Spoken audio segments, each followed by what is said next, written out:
Hello there, my name's Chris at CMR Electrical. Today we're here to talk about the LD8-2 water leak detection system. And here it is. This system can be a 6-zone or an 8-zone water leak detection system.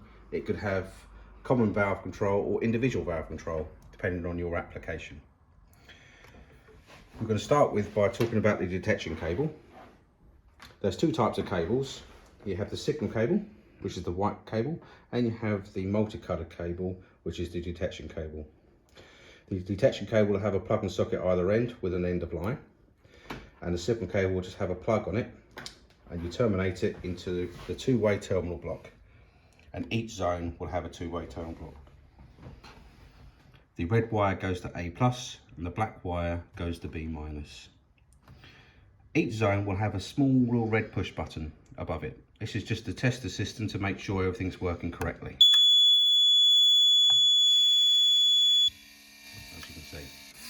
Above this, each zone will also have a blue pot or potentiometer that you can increase or decrease by turning it clockwise or anti-clockwise.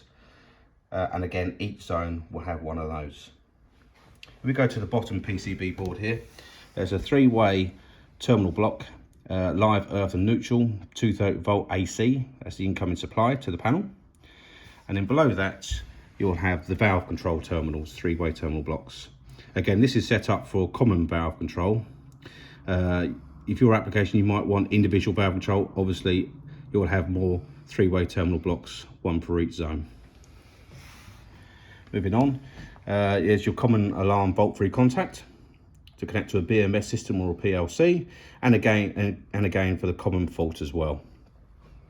This system can also have individual volt-free contacts per zone to connect to a BMS system or a PLC, but this particular application and this panel doesn't have it.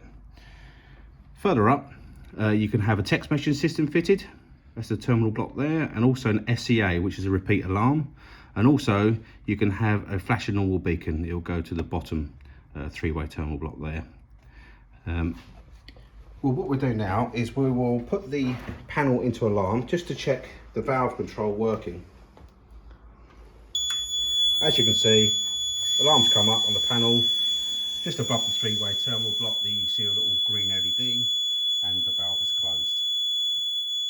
We mute the alarm. If I take the brush away, clear the alarm, as you can see, the valve now opens.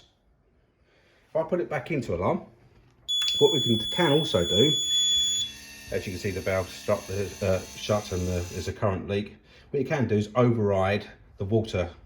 For instance, if you've got a small dribble somewhere and you want to put the water supply back on, you can press this button, hold it down, and it will turn the water supply back on. Yeah. And that's about it. I mean, again, you can have individual valve control per zone, so you'll have that for every single zone, or you can have, just like this particular application, common valve control, and you can carry it and do that. So, thank you very much. Thank you for watching my video.